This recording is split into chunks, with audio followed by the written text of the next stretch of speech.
St Paddy's Day. We're all Mike Richards. And people are like, what's this music you're playing then? Is it fancy? Oh, it's real fancy. This, no, that. Here we go. Yeah. This is when the wheels fall off.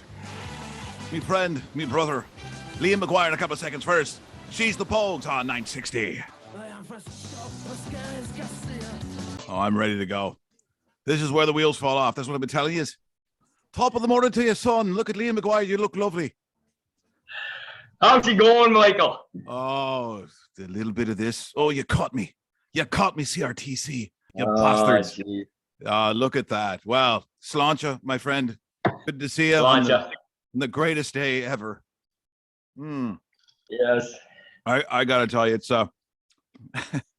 people say, what's it like when you go to Ireland? I said, it's your own movie, because the people are going to be funny anyway. You know, all the Irish movies you see, they go, it's kind of crazy, and they say all these funny things. They go, you don't need a script. The Irish people are born with one. You know, the cab driver's funny, the bus driver's funny, the mailman's funny. Like, that's who they are. It's the greatest thing. And your dad, I think, was a Dubliner, was he not? He's Dublin. Yes. Coming in and out. Yeah. He was a Dub through and through. Born and raised, his whole family, obviously. His father grew up at the time period when most of the country was not free. So he fought to help make it free. You're picking up what I'm laying down? Yeah, I certainly do, yeah. And his name was Seamus McGuire. He's my grandfather. I never met him. He passed away overseas when I was just 1 year old, I believe. But my dad and mother took me and my brothers over there for the first time in 1968. It was the year before the more recent troubles started. And I've been back many times since. And Mike, you just hit the nail on the head. They're so articulate. They're so smart. They're so cosmopolitan. If you go, Dublin is one of the most cosmopolitan cities in the world right now. If you go 15 miles, 20 miles, or a little bit more outside of Dublin, get into the countryside, it's like you're walking or driving into a time machine. And they get where their bread is buttered. They understand tourism is the biggest part of their industry right now, coming and going, and they get that. And they understand that a lot of people like you and like me and like countless millions of others want to go back and explore their roots and find their roots and champion that and celebrate that. And it could be in song, it could be with a drink, it could be with the camaraderie, or just finding your surname in another town if you happen to be looking for that. It's got the whole gamut. Let alone if you want to golf, because it's got some of the best golf courses on the planet Earth. So it's just a fabulous, fabulous country. It's my home away from home. Obviously, I'm Canadian through and through and to the bone. But my ancestry is Irish, and you're bang on. My dad, God rest his soul, born and raised in Dublin. Well, I bet you he was a beauty. I mean, there's just something about it. You know, you meet the son, and you're like, it comes from a place, right? I mean, you're the product of what those people are, and I would have loved to have met him. I'm sure he was just grand. I see the story sometimes, and look, it's interesting. I was talking about Danny Gallivan this morning, and Dick Irvin, who just celebrated. How old's Dick now? He just had a birthday the other day. Dick just turned 90 on March 4th. Turned 90. I said the sound. Now, growing up in this Leaf dumb area, and of course, my uncle being Gunnar Kinnear for all those years. Yeah. I grew up blue and white. I mean, I was up in Midland where Guy lived, and he looked after Harold's boat. And as a kid, the phone would ring in the summertime, and Harold would be on the other line. I'm just a kid. He goes, I can't even use the language. Who the F is this? It's Mike. Where's Gunnar? Got to get my boat ready. I mean, that's how I picked the phone. So I come from it naturally.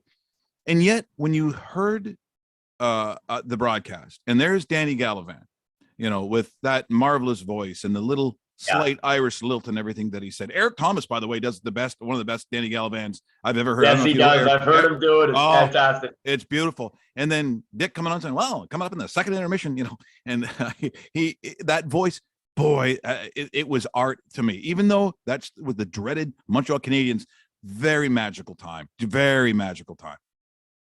Well, the Leafs, obviously until 67 held their own for the most part, right? You had your run in the 60s, you're running in the 40s with cup wins. They were a real solid team into the early 50s, and even the 30s, despite only winning one Stanley Cup, they made the finals like 6 times. So they had their run, and yeah, Dick Irvin Sr. Before embarking on his career with the Montreal Canadiens, was a coach with the Toronto Maple Leafs, as you know, Mike, and started his NHL career coach in Chicago, with whom he played for and was a captain of, and he's in the Hockey Hall of Fame as a player. That's Dick's dad, not as a builder. He's in as a player. So it's a great connection to the game that he has. But you're so right. His voice, when you hear it, brings us back. It brings us back to that connection to Danny Gallivan. It brings us back to a time when Leaf fans would say Bill Hewitt, or if you're an older variety of Foster Hewitt, or even Mike, what they still do sometimes at right down at the ACC when Mike Ross, the PA guy, will play Paul Morris doing the last minute of play, which is fantastic, man. That's what you heard on Saturday night from Maple Leaf Gardens. I mean, we cannot forget our history. Without our history, we don't have a future. Our history defines who we are, and who we are defines what we're going to do in the future. So that's why I'll tell you something else very quickly. You mentioned Dick Irvin's name. I'll tell you something he told me. His late wife, Wilma, who he just adored, and she passed away about 10 years ago. And he told me this. He said, Liam, Wilma used to say to me, Dick, you spend so much time in the past, living in the past, talking about the past. And he said, Wilma, the past was pretty good to me. And isn't that the truth? Yeah, it is the truth. And I think in every one of us, somehow, some way, in these incredibly tough times, you can find some part of your past that was good to you. Channel that, champion that, pour yourself a shot, seize the day, and move on. Yeah, I'm with you. It seems like an obvious lesson. It seems logical, and yet we look overseas, Ukraine, and you got another nutcase doing what someone else did back in 1941. And I'm like, yeah, we know how this ends. Whatever he thinks he's going to do, whatever he thinks he can achieve, he's not. He's not going to do it. The Ukrainian people are not going to let him do it. I mean, God bless them all. I mean, I look at that stuff, my heart pours out. I said, look, this is a special day for all of us, especially, of Irish descent, St. Paddy's Day and all that. And of course, March Madness, which is huge in my world. And we have all these great things, spring training. And yet there's still this part of me that's really kind of torn for that kind of happiness. And to tie it in to actually an Irish story with my cousins and Linda's cousins, her parents are Dubs, and the cousins are in Dublin, the Dublin area. They put something out with Ukrainian a message on it, and a lot of their friends, these ones happen to be from Kerry, were headed to an airport to pick up Ukrainian refugees and just bring them to their house. That's what the Irish are doing. Just come over. You don't need to be related. Doesn't have to be family here. Just come to Ireland, stay with us, and we'll look after you. And I'm like, oh my God, is that not Ireland in a nutshell? Just come to the house. That is. Yeah. That is Ireland in a nutshell. It really is. They're as welcoming to people. You touched on Danny Gallivan having an Irish lilt, and he's a Maritimer through and through, right? A Nova Scotia boy, and the further east in Canada you go, really, the better it is in terms of social activities, in my view, anyway. And I've been across this country a half dozen times. I've worked in every major city. I love every part of this country, but man, it's tough to beat the East Coast. It's tough to beat the Irish connection there, and it's tough to beat the Irish people as a general, as you just correctly stated. And if you've never been, it should be a bucket list for most people. I think you'd be really, really thrilled with it. If you did a little homework and wanted to see some countryside that you just didn't think was possible, that maybe you've only seen on postcards and commercials. If you want to watch a commercial, one commercial of the year, 2009. For an Irish whiskey called Tullamore Dew. Oh, beauties. And if you take the long version of it, it's 2 minutes and 40 seconds. Filmed right in Ireland. Absolutely spectacular. Gives you a little bit of a taste of the Irish countryside in that commercial. And who knows?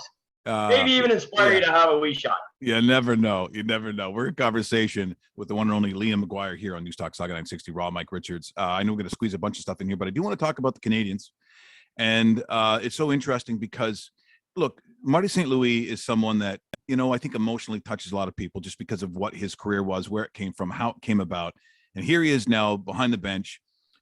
And he he really has been, what he did on the ice, he's now transferring somehow to this team that wants to play for him, where I would assume in a tank year, as much people would want to see it, and this team starts winning. It's just because I think certain people are inspiring. So the question is he someone that is going to return to the bench? I know there's an interim tag on him. What happens there? Well, I think it's pretty much answered now, Mike. And look, full disclosure here, I wanted them to allow Luke Richardson, a former Toronto Maple Leaf, dear friend of mine, also played here in Ottawa, played a number of teams in the league, Ottawa guy. I wanted him to run with it the rest of the way. I felt he earned that shot. But they bring in Marty, as you just correctly said, threw the interim tag on him as well, as I was expecting they would do with Luke also, like they did with Randy Cunneyworth in 2011, I believe. As a result, they go to Marty, and he brings the magic, like you just said, that he had on the ice. Nobody saw this coming. Absolutely nobody. In fact, the move was ridiculed widely on social media.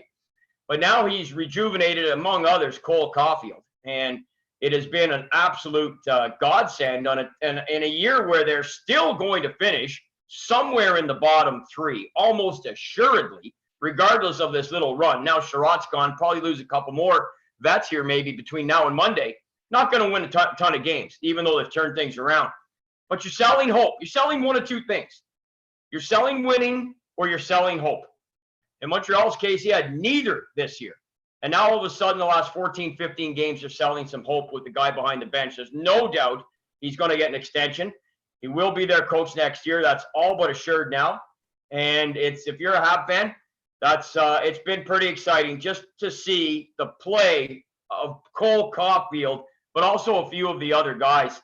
In a season in which you lose Shea Weber and Carey Price, among others, after going to the final, just decimated, it's been a godsend for sure to have this breath of fresh air come in and just turn this thing around, allow the guys to play with a little bit more carefree freedom and using their God-given skill and not playing to lose, which a lot of coaches in the NHL unfortunately have the reputation and gain that reputation of doing.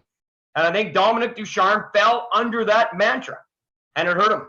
And he'll get another shot down the road probably. He's going to have to maybe go back down, come back up back to major junior like a lot of the guys have. Yep. But Marty St. Louis, man, breath of fresh air right now. He'll be behind the bench next year for sure, Mike. Yeah, I've always been a fan of his.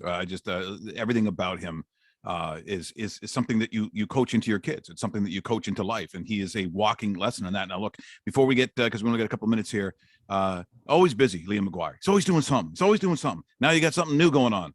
What is the new thing? I do. Yes, let's hear about that. I do, man. This is unbelievable. So I got to give a lot of credit to Helen McMillan and Tammy McMullen. Imagine working for two women named McMillan and McMullen. It doesn't get any better on St. Patrick's Day.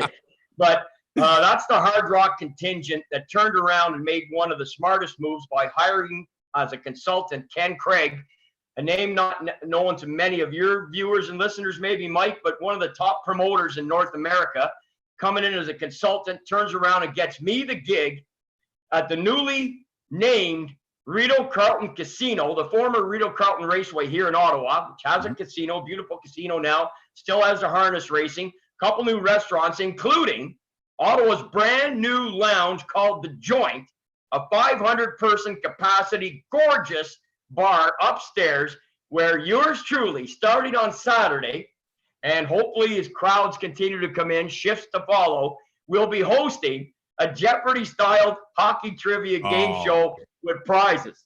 Doesn't get any better than that. That is fantastic. After Mike, they're rolling out Sticks and Stones, Ottawa's #1 party brand, and we're going to try and alternate providing some entertainment here for the good people of Ottawa. And for anybody who visits the nation's capital, come on down to the Rideau Carlton Casino. So starting on Saturday. So I appreciate you giving me a chance to plug that, bud. Oh, I got to be there. Oh, I gotta do that. Are you kidding me? Entertaining will be. You gotta come at some point. It's gonna be absolutely brilliant.